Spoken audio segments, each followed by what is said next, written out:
Assalamualaikum warahmatullahi wabarakatuh.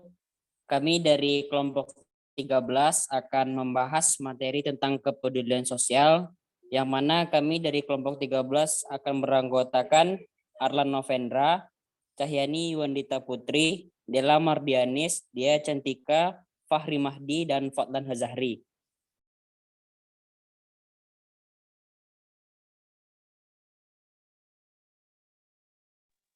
Dan untuk materi yang akan kami bahas tentang kepedulian sosial ini, yang pertama ada pengertian sosial, yang kedua ada petunjuk hadis tentang kepedulian sosial, yang ketiga tentang keberpihakan Islam terhadap kaum du'afah, yang keempat keberpihakan terhadap kaum du'afah melalui harta, dan yang kelima yang akan dibahas itu mengenai bentuk kepedulian terhadap kaum.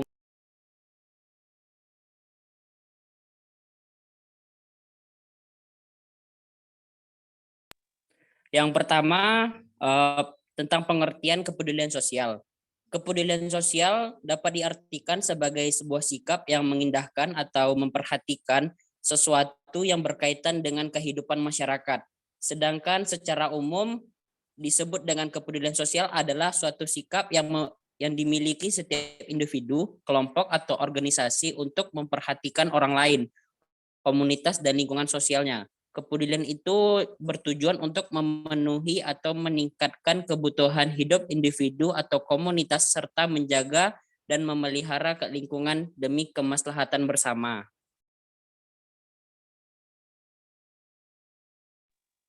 Yang kedua, petunjuk hadis tentang kepedulian sosial.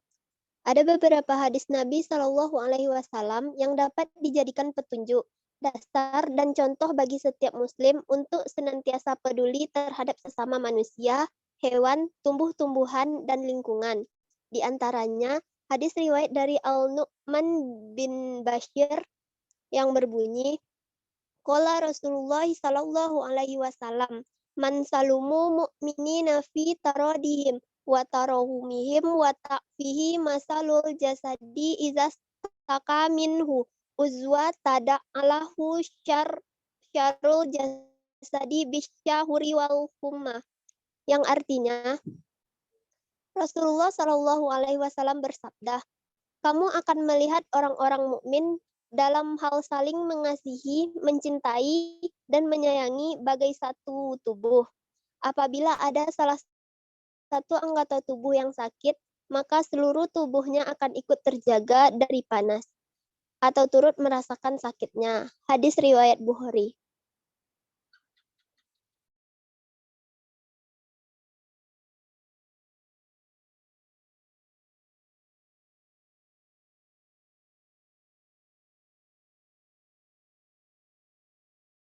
Maaf.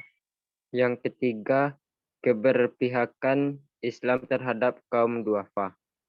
Kesungguhan Islam dalam keberpihakan kepada kaum duafa dan mustakafun telah terlemahkan oleh struktur. Dapat dilihat dari beberapa ayat Al-Quran rasa kepedulian sosial sejak awal kehadirannya pada periode Mekah. Hal ini dapat dilihat firman Allah pada Quran Al-Mudassir ayat 38-44 yang artinya setiap orang bertanggung jawab atas apa yang telah dilakukan kecuali golongan kanan berada di dalam surga. Mereka saling menanyakan tentang keadaan orang-orang yang berdosa. Apa yang membuat kaum masuk ke dalam neraka sakar? Mereka menjawab, dahulu kami tidak termasuk orang-orang yang melaksanakan sholat dan kami juga tidak memberi makan orang miskin.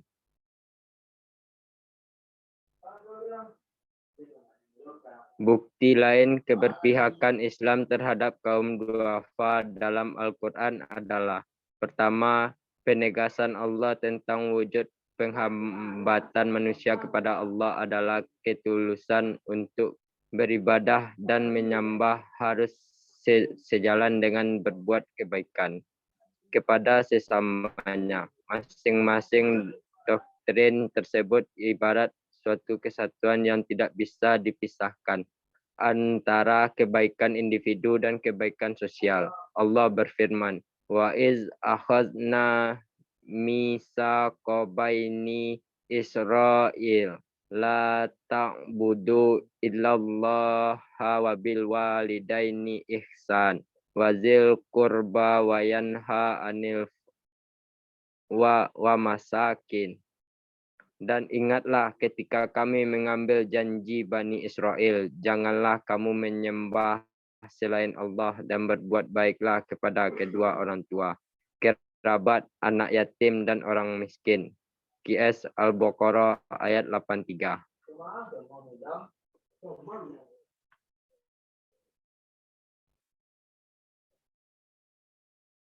Kedua, individu ketakwaan.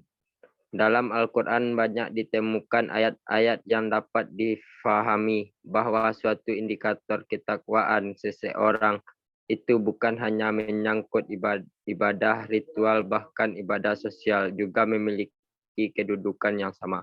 Allah menegaskan, laisal birra atulu wajuhakum kiblal musyrikin wa maghribi walakinnal birra man amana billahi wal yaumil akhir wal malaikati wal kitab wan nabiyyin wa atal mala ala hujubi zuwil kurba wa yatamal wa masakina wa nasayyin wa sabilna wa fi rakab. Kebijakan itu bukanlah menghadapkan wajahmu ke arah timur dan ke barat, tetapi kebijakan itu ialah kebijakan orang yang berfirman kepada Allah, hari akhir, malaikat-malaikat, kitab-kitab, dan nabi-nabi, dan memberikan harta yang dicintainya kepada kerabat, anak yatim, orang miskin, orang yang dalam perjalanan, atau musafir. Minta dan untuk memerdekakan hamba syah. Surat Al-Baqarah ayat 177.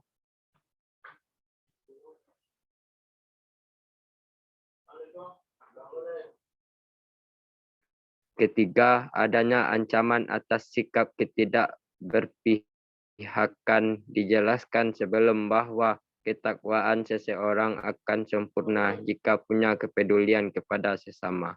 Maka bagi yang tidak punya kepedulian dan keberpihakan kepada kaum duafa, Allah akan menghilangkan kaumnya. Hal ini tersirat dalam Al-Quran Al-Fajr 17-18 yang artinya sekali-kali tidak, bahkan kamu tidak memuliakan anak yatim dan kamu tidak saling mengajak memberi makan orang miskin.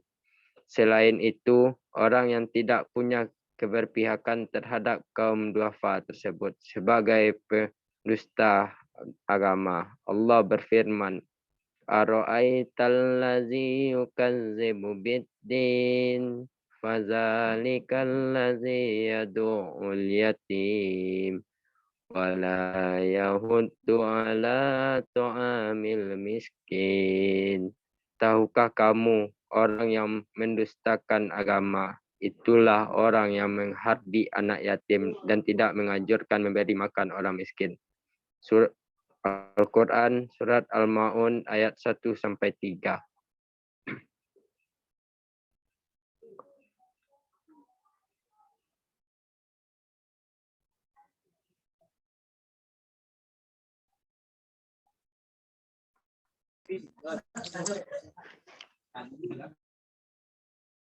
Duafa melalui harta.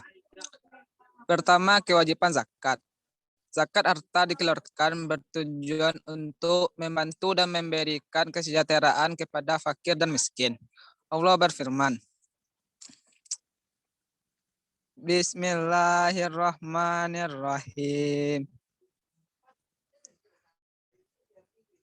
Innama shadaqatu lil faqara wal masyakin wal amilina 'alaiha wal maulafati qulubahum wa firraqabi wal gharimina wa fi sabilillah wa bnis sabil faridotam minallah wallahu alimul hakim, yang artinya sesungguhnya zakat itu hanyalah untuk orang-orang fakir, orang miskin. Amil zakat yang dilunakkan hatinya untuk memerdekakan hamba sahaya, untuk membebaskan orang yang berutang, untuk jalan Allah, dan untuk orang yang sedang dalam perjalanan. Sebagai kewajiban dari Allah, Allah Maha mengetahui, Maha bijaksana. Quran Surat At-Taubah ayat 60. Kedua, infak. Infak dan sedekah di luar zakat, bahwa anjuran untuk berbagi dengan berinfak dan bersedekah juga berfungsi untuk meringankan kesulitan orang miskin, membantu orang kafir, para kerabat, ibnu sabil maupun anak yatim. QS Al-Baqarah ayat 177. Ketiga, pembayaran fidyah bagi yang tidak mampu berpuasa, bahwa fidyah adalah pengganti puasa bagi orang-orang sakit menahun, pada orang-orang tua yang sudah pikun maupun jompo. Allah menegaskan dalam QS Al-Baqarah ayat 184 yang artinya yaitu beberapa hari tertentu. Maka barang siapa di antara kamu sakit atau dalam perjalanan lalu tidak berpuasa, maka wajib mengganti sebanyak hari yang dia tidak berpuasa itu pada hari-hari yang lain. Dan bagi orang yang berat menjalankannya, wajib membayar fidyah, yaitu memberi makan seorang miskin. Tetapi barang siapa dengan kerelaan hati mengajarkan kebajikan, maka itu baik baginya, dan puasamu itu lebih baik bagimu jika kamu mengetahui.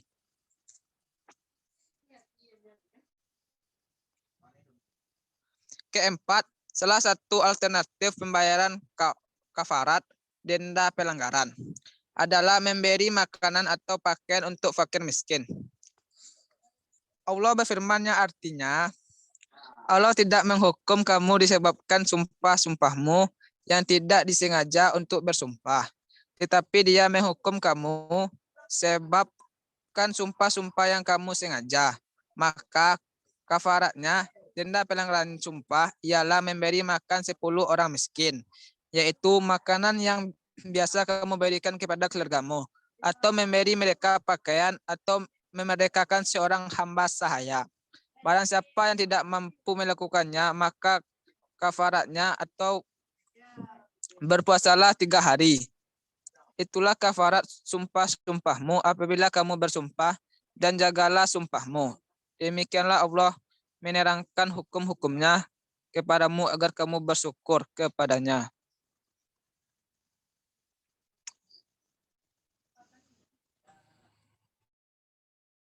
Bentuk kepedulian terhadap kaum lemah. Yang pertama, jaminan sosial. Hak bagi setiap individu yang miskin adalah mendapatkan perlindungan dari masyarakat. Baik kemiskinan mereka timbul sebab sakit yang diderita, tidak mendapat pekerjaan, atau karena kondisi sosial. Hal yang dapat dilakukan dengan jaminan sosial yakni ada 2 cara. Yang pertama, zakat. Zakat merupakan syariat manusiawi yang solid, yang di dalamnya banyak terkandung ajaran-ajaran Nabi sebelum Islam, sehingga tidak dikatakan suatu agama jika dalam agama tersebut tidak menerapkan kewajiban sosial yang pokok. Tujuan zakat terdapat dalam surat At-Taubah ayat 103. Bismillahirrahmanirrahim. Khudh min amwalihim shadaqatan tutahhiruhum wa tuzakkihim biha wa sholli 'alaihim. Inna sholataka sakunul lahum wallahu sami'un alim. Yang artinya, ambillah zakat dari harta mereka guna membersihkan dan menyucikan mereka, dan berdoalah untuk mereka, sesungguhnya doamu itu menumbuhkan ketentraman jiwa bagi mereka. Allah Maha Mendengar, Maha Mengetahui.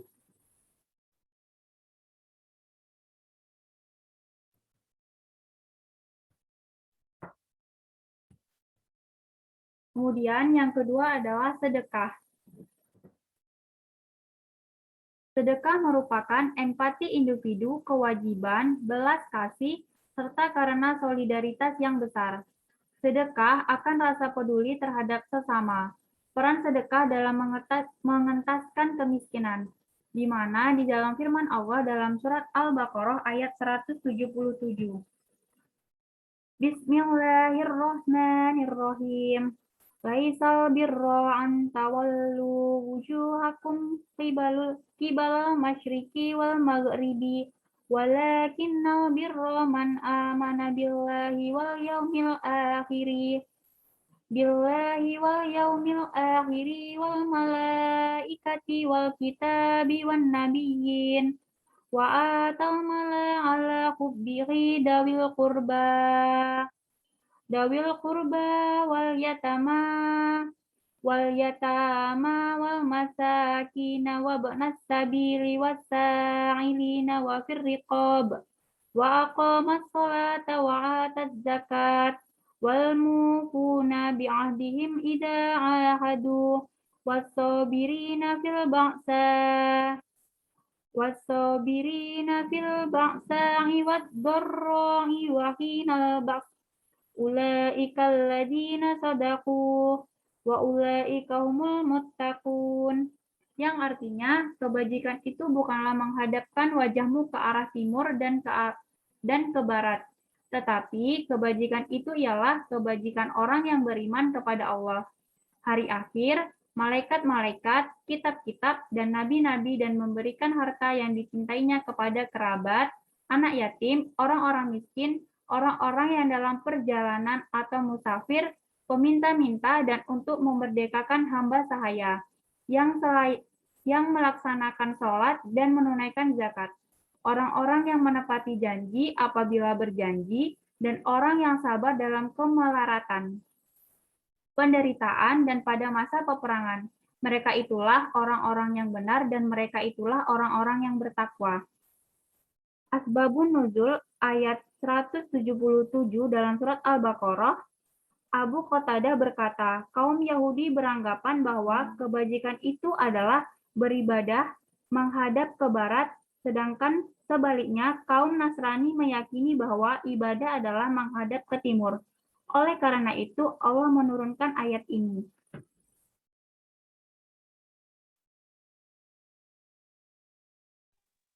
Yang kedua, bantuan sosial. Bantuan sosial merupakan salah satu aktivitas yang konkret dan real di masyarakat. Bantuan sosial bisa berupa uang atau dalam barang, bisa berupa sembako sebagai kebutuhan pokok sehari-hari. Karena makan sendiri merupakan kebutuhan pokok. Karena bantuan sosial, pemberian bantuan sosial disesuaikan dengan kemampuan dari daerah masing-masing. Bantuan sosial akan menjadi salah satu belanja daerah yang menarik perhatian banyak pihak. Jenis-jenis bantuan sosial yang pertama, untuk pendidikan berupa dana BOS maupun dana dari LKP. Yang kedua, untuk siswa berupa bantuan siswa miskin dan Kartu Indonesia Pintar. Yang ketiga, untuk masyarakat ekonomi lemah berupa bantuan Raskin, Kartu Indonesia Miskin, Kartu Indonesia Sehat. Yang keempat, untuk kesehatan berupa BOK. Yang kelima, untuk meningkatkan ekonomi masyarakat berupa kredit usaha rakyat, dana bantuan desa.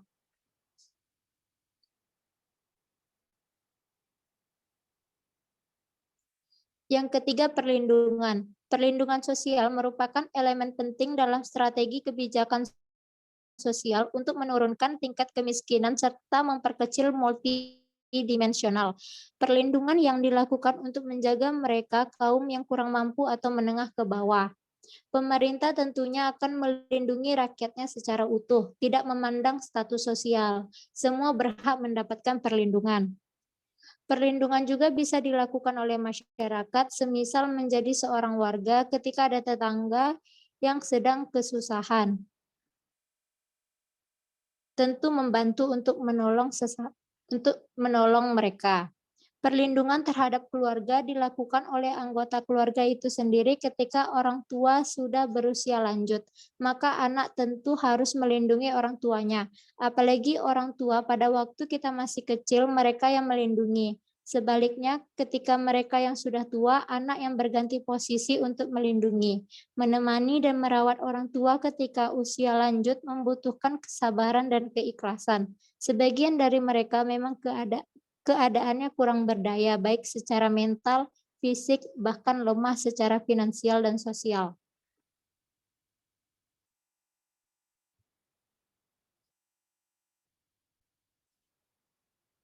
Sekian materi dari kami yang dapat kami sampaikan. Kami ucapkan Assalamualaikum warahmatullahi wabarakatuh.